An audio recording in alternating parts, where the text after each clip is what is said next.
Hello everyone. सो आज यहाँ पे डिस्कस करने वाला प्रैक्टिस सेट 13 और आपके एग्जाम के लिए काफ़ी एक महत्वपूर्ण हो जाती है। ये चैनल भी हमें स्पेशली फॉर आप लोग के एग्जाम के लिए ही बनाए, तो पहली बार है तो चैनल को जरूर सब्सक्राइब कीजिएगा और गाइस एक फ्रेंड को जरूर शेयर कीजिएगा। 24 स्टडी सेंटर के ऐप डाउनलोड कर लीजिएगा, वहाँ पे कुछ फ्री ऑफ कॉस्ट आपको मॉक टेस्ट मिल जाएगा। मॉक टेस्ट देने से रिलेटेड कोई दिक्कत आ रही है इस नंबर से मेरे व्हाट्सएप से मेरी टीम से बात कर सकते हैं। एंड क्लास भी आपका जीएस का, मैं केवल जीएस सेक्शन ही देखता हूँ, तो जीएस का क्लास भी आप लोग का स्टार्ट हो चुकी है, तो जाके आप ज्वाइन कर सकते हैं।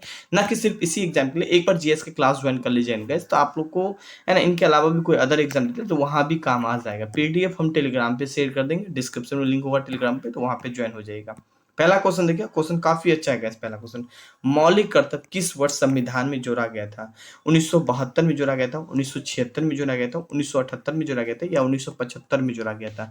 जो मौलिक कर्तव्य है गाइस 1976 में जोड़ा गया था। ऑप्शन बी इसका करेक्ट आंसर हो जाएगा यहाँ पे। ठीक है, थोड़ा सा इनके बाद हम देखने की कोशिश करते हैं। सरदार सोहन सिंह समिति के सिफारिश पे 42वें संविधान संशोधन 1976 के द्वारा मौलिक कर्तव्यों को जोड़ा गया था और इसे संविधान के भाग 4 के अनुच्छेद 51 में रखा गया है। मौलिक कर्तव्य टोटल 11 है यहाँ पे।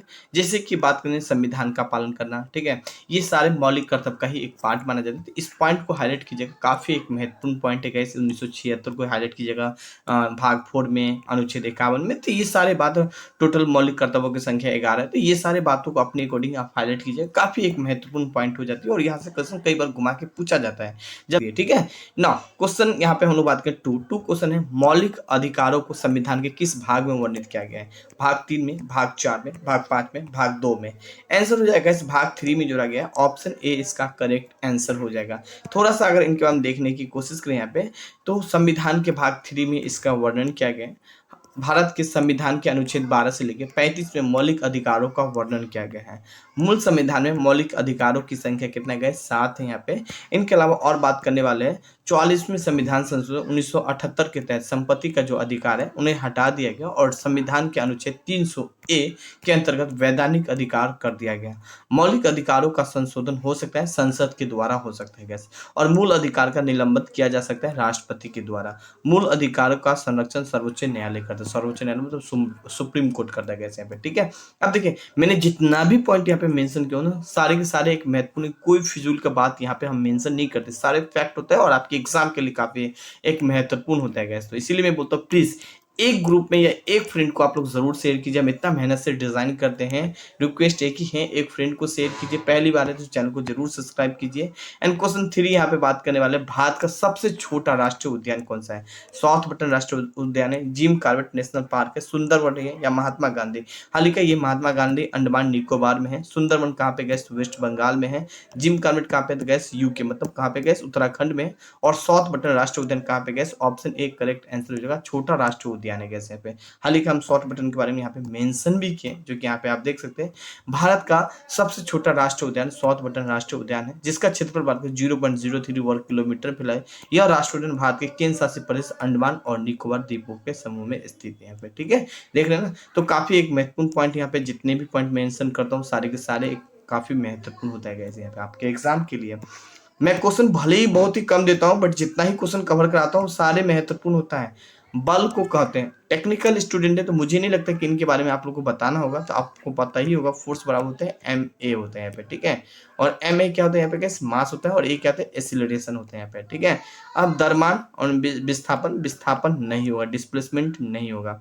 गतिज एंड द्रव्यमान हुआ क्या? नहीं। ठीक है, यहाँ पे देखिए द्रव्यमान इनटू त्वरण, ए क्या है? एक्सीलरेशन है यहाँ पे, मास एंड एक्सीलरेशन, बिल्कुल सी करेक्ट आंसर हो जाएगा। वेलोसिटी का गुणनफल नहीं होगा, ऑप्शन ए करेक्ट आंसर हो जाएगा। एफ बराबर एम ए होता है यहाँ पे, है ना। और आगे में यहाँ पे मेंशन भी किया है, ऐसा नहीं कि नहीं मेंशन किया है। वह भौतिक राशि जो किसी वस्तु को स्थिति को बदलने का प्रयत्न करता है या अथवा बदल देता है, उसे हम बल कहते हैं। मान लीजिए वस्तु है, सपोज दैट कोई बॉडी है, ठीक है। अब बॉडी पे क्या होता है, एक आदमी पुश करने की कोशिश करता है, एक आदमी यहाँ पे पुल करने की कोशिश करता है। कोशिश तो जरूर करता है ना, भले ही मूव हो जाए अच्छी बात है, अगर नहीं हुआ मतलब कोशिश तो क्या ना, बस उसको ही हम क्या करेंगे, फोर्स बोलेंगे यहाँ पे। बेसिक रूप में आप ये सारी बातों को आप समझ सकते हैं, ठीक है। और एम बराबर अभी जस्ट हम बताते हैं एम ए होता है। एम क्या होता है गैस? सॉरी गैस, एफ क्या होता है? नेट फोर्स होता है। एम क्या होता है? मास होता है। और ए क्या होता है गैस? एक्सीलरेशन होता है। और यहाँ से न्यूमेरिकल बेसिक रूप में गैस कभी कभी जब टेक्निकल के एग्जाम देंगे तो वहां से कभी कभी पूछ लिया जाता है, ठीक है। नाउ क्वेश्चन नेक्स्ट यहाँ पे हम लोग बात करें फाइव क्वेश्चन है, जब एक घोड़ा समतल सड़कों पे गाड़ी को खींचता है तो उसे क्या कहता है यहाँ पे। तो धनात्मक कार्य कहते हैं या नकारात्मक कार्य कहते हैं या शून्य कार्य कहते हैं, इनमें से कोई नहीं। तो जब एक घोड़ा समतल सड़कों पे गाड़ी को खींचता है तो उसे क्या कहते हैं, धनात्मक कार्य कहते हैं। ऑप्शन ए करेक्ट आंसर हो जाएगा यहाँ पे। अब धनात्मक कार्य का अर्थ यहाँ पे बात करने वाले हैं, तो बलों का विस्थापन के समानांतर होता है। यहाँ पे आप देख सकते हैं कोई बॉडी है और यहाँ पे एक फोर्स लगा रहा है और डिस्प्लेसमेंट होता है गैस, एक समांतर होता है यहाँ पे, बस उसको ही क्या बोलते हैं गैस, बलों का विस्थापन समांतर होता है, उसको ही हम धनात्मक कार्य कहते हैं। और ऋणात्मक कार्य क्या करेंगे, जो उनका जो विस्थापन है, जो डिस्प्लेसमेंट है, वो विपरीत दिशा में होता है, उसको हम क्या करेंगे, ऋणात्मक कार्य बोलेंगे यहाँ पे। जैसे कि यहाँ पे बॉडी है, ठीक है, सपोजेड फोर्स लगता है इधर और डिस्प्लेसमेंट इधर की ओर होता है, तो बस उसको ही हम ऋणात्मक कार्य बोलेंगे। शून्य कार्य क्या बोलेंगे, बस बेसिक है। अब मान लीजिए कोई बॉडी है, सपोजेड ये बॉडी है या कोई वस्तु रखा है, इसमें हम क्या करेंगे, कैसे पुल करने की कोशिश किए, ऐसे खींचने किसी प्रकार का वर्क नहीं हुआ तो बिल्कुल शून्य ही तो होगा। बल्लों का विस्थापन कहाँ पे शुरू होता है, मतलब शून्य होता है, बल्लों का विस्थापन यहाँ पे क्या होता है, शून्य होता है, बस उसको ही हम क्या बोलेंगे, शून्य कार बोलेंगे यहाँ पे, ठीक है। मतलब किसी प्रकार का इसमें विस्थापन डिस्प्लेसमेंट नहीं होता है गैस यहाँ पे। क्वेश्चन नेक्स्ट देखिए, सिविल इंजीनियर है, सिविल इंजीनियर से ही क्वेश्चन है, पोर्टलैंड सीमेंट का मुख्य संगठक है यहाँ पे। मतलब ऑप्शन ए देखिए, चूना होती है क्या, बिल्कुल चूना होती है यहाँ पे। सिलिका होती है क्या, सिलिका भी होते हैं। आयरन ऑक्साइड होती है क्या, बिल्कुल आयरन ऑक्साइड होती है। चूना, सिलिका, एल्युमिनियम, बिल्कुल एल्युमिनियम भी होते हैं। चूना, सिलिका, एल्युमिनियम, मैग्नीशियम, बिल्कुल ये मैग्नीशियम भी होती है, मैग्नीशियम ऑक्साइड भी होती है। देखिए गाइस, थोड़ा सा ऑप्शन में मिस्टेक है, बट कोई एक ऑप्शन को आप टिक लगा लीजिएगा, हालांकि ये सारे पार्ट होता है यहाँ पे सीमेंट में मिला होता है, तो ऑप्शन ए को ही आप टिक लगा लीजिएगा, ठीक है। ऑप्शन थोड़ा मिस्टेक हो गया है, बट कोई बात नहीं, मैं आपको समझा रहा हूँ ना, इस सीमेंट में ये सारे पार्ट मिला होता है, याद रखिएगा, ये सीमेंट में ये सारे मिक्सर होता है, तो इस वाले बात को थोड़ा सा हाईलाइट कीजिएगा। ऑप्शन थोड़ा मिस्टेक है, बट कोई बात नहीं। क्वेश्चन 7 यहाँ पे बात करें, निम्न में से कौन सा रंग का तरंग है, तरंग है मतलब वेव लेंथ, ठीक है, सबसे अधिक होता है, मैक्सिमम वेव लेंथ होता है। तो किसका सबसे अधिक वेव लेंथ मैक्सिमम होता है, तो देखिए कैसे, रेड का होता है सबसे अधिक। यहाँ पे देखिए 360 से लेके 380 से लेके 450 नैनोमीटर वेवलेंथ किसका, तो वायलेट का होता है। सबसे कम इसी का होता है, मगर सबसे अधिक पूछे तो 620 से लेके 750 किसका होता है, रेड का होता है। तो जहां भी आपके ऑप्शन में रेड दिख जाए ना, तो उनको आपको टिक लगा के चलाना है, ठीक है। अब ऑप्शन देखिए, लाल ऑप्शन ए में ही है, तो ऑप्शन ए को टिक लगा लीजिएगा, ऑप्शन ए करेक्ट आंसर हो जाएगा। बैगनी, पीला, हरा नहीं होगा, ऑप्शन ए करेक्ट आंसर हो जाएगा इस यहाँ पे, ठीक है। अब क्वेश्चन 8 देखिए, यहाँ पे क्वेश्चन 8 को साइंस का क्वेश्चन है, और साइंस का क्वेश्चन को हम डायग्राम से समझने की कोशिश करेंगे ऐसे यहाँ पे, है ना। तो कह रहा है कि लाल रक्त कणिकाएं कहाँ उत्पन्न होती थी। मान लीजिए ये बॉन है, सपोज है, थोड़ा समझाने की कोशिश करें, और ये बॉन मेरो, इस वाले पार्ट को क्या होता है, बॉन मेरो हिंदी में बोलते हैं, अस्थि मज्जा बोलते हैं। तो यहाँ पे इसको जूमिंग थोड़ा सा करें तो फॉर्मिंग ब्लड सेल, मतलब ब्लड सेल क्या होता है गैस, उत्पन्न होता है यहाँ पे, ठीक है, फॉर्मिंग होता है। कहाँ पे होता है गैस, बॉन मेरो में होता है। बॉन मेरो की हिंदी में क्या होता है, अस्थि मज्जा। जहां भी अस्थि मज्जा होगा टिक लगाना है। लीवर में होती है क्या, नहीं। किडनी में होती है क्या, नहीं। पेट में होती है क्या, नहीं। अस्थि मज्जा में होती है, डी करेक्ट आंसर हो जाएगा इस यहाँ पे, है ना।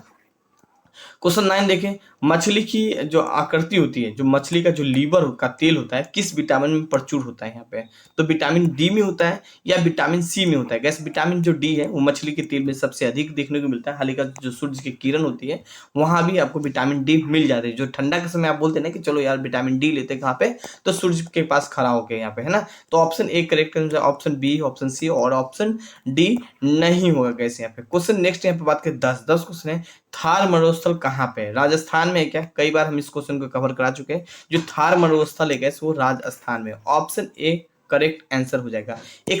ठीक है, एक सहारा मरुस्थल का नाम आप काफी ज्यादा सुने होंगे, जो कि कहाँ पे गैस, अफ्रीका में है, ठीक है। एक बेसिक रूप में ये सारे बातों को हाईलाइट कर सकते हैं यहाँ पे। हालांकि जो समुद्र के साथ सबसे ज्यादा जो सीमा बनाती है वो गुजरात ही बनाती है। एक बेसिक रूप में यहाँ पे इस बातों को हाईलाइट कर सकते हैं। तो आज के क्लास हम केवल यहीं पे समाप्त करते हैं। बाकी आप इस ऐप को डाउनलोड कर लीजिएगा, यहाँ पे हम कुछ free of cost mock test हालांकि अभी और भी अपलोड होने जा रही है, ठीक है। 199 में अनलिमिटेड आप मॉक टेस्ट दे सकते हैं। क्लास जनरल स्टडी का एक बार आप ज्वाइन करते हैं, न कि सिर्फ इसी एग्जाम के लिए, आपको अदर एग्जाम में भी काम आ सकते हैं। इनके अलावा आपका मन हो केवल हिस्ट्री ही पढ़ने का, मन हो केवल पॉलिटी, ज्योग्राफी, इकोनॉमिक्स या साइंस का कोई एक part with topic by topic, जिसमें हम टेस्ट देंगे, topic by topic class notes देंगे, डॉट क्लास देंगे एंड टॉपिक बाय टॉपिक आपको वीडियो लेक्चर मिल जाएगा मात्र 249 रुपये में कैसे यहाँ पे, ठीक है। बातों को समझ पा रहे, कोई दिक्कत आ रही है इस नंबर से व्हाट्सएप से मेरी टीम से बात कर सकते हैं। एक फ्रेंड को या एक ग्रुप में जरूर शेयर करने की कोशिश कीजिएगा। भले ही हम क्वेश्चन कम देते हैं बट काफी महत्वपूर्ण और काफी अच्छा क्वेश्चन होता है आपके एग्जाम की वजह से। Thank you, have a nice day.